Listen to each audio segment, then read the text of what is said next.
बेटी बचाओ बेटी पढ़ाओ ये नारा तो भारतीय जनता पार्टी ने दे दिया, मगर बेटी किस किस से बचाएं। अभी हाल ही में आपने देखा कि नोएडा में किस तरीके से बीजेपी के नेता श्रीकांत त्यागी ने महिला के साथ बर्ताव किया।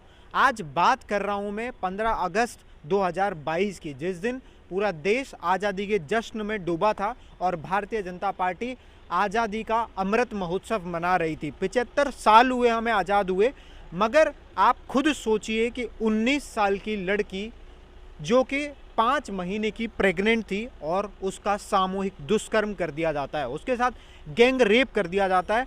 और रेप के आरोपियों को जब उम्र कैद की सज़ा सुनाई जाती है तो उन्हें 15 अगस्त 2022 को गुजरात सरकार द्वारा रिहा कर दिया जाता है। जी हाँ, मैं बात कर रहा हूँ गुजरात के बिल्किस बानो रेप केस की।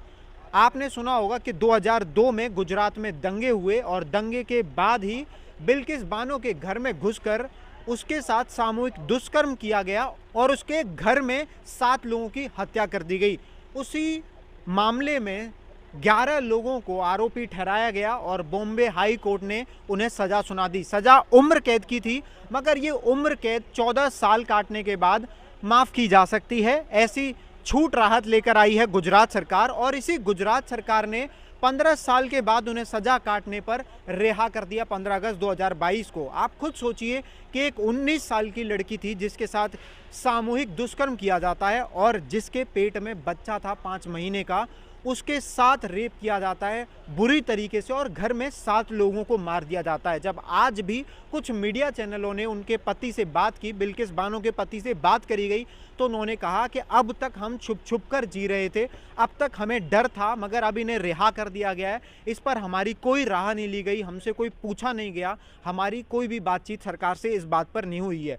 आप खुद सोचिए कि आज के आपके आसपास रहने वाली लड़कियों के साथ बलात्कार करने वाले लोगों को अगर इस तरीके से रिहा कर दिया जाएगा, उनको माफ़ीनामा दे दिया जाएगा, तो क्या रेप करने वालों की हरकतें बढ़ नहीं जाएंगी? क्या उनके हौसले और बुलंद नहीं होने लगेंगे? और कितनी हद तक ये फैसला गुजरात सरकार सही है, ये सब आपको सोचने की ज़रूरत है। क्या सिर्फ बेटी बचाओ बेटी पढ़ाओ से कहने से ही बेटियां पढ़ जाएंगी और बेटियां बचाई जाएंगी? जबकि हमें ये सोचने की ज़रूरत है कि इस तरीके के फैसले समाज को किस तरीके से प्रभावित करते हैं।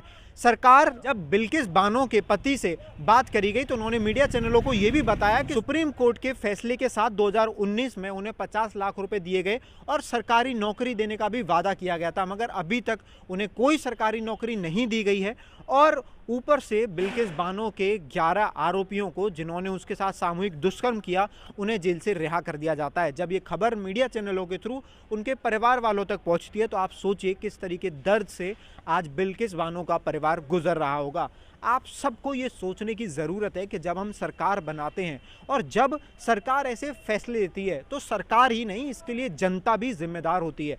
आप खुद सोचें कि क्या बिल्किस बानो के परिवार के साथ और उसके साथ दुष्कर्म करने वालों के साथ ये इस तरीके का सरकार का पेश आना, उन्हें रिहा कर देना कहां तक सही है? आपको सही लगता है तो हमें कमेंट बॉक्स में ज़रूर बताएं क्यों सही लगता है, और अगर आपको गलत लगता है तो इसका समाधान क्या है ये भी हमें कमेंट बॉक्स में ज़रूर बताएं। बाकी इस तरीके की वीडियोज़ को शेयर कीजिए ताकि और लोगों को भी ये जानकारी पहुँचे कि हमारी सरकारें किस तरीके के फैसले लेती हैं। धन्यवाद।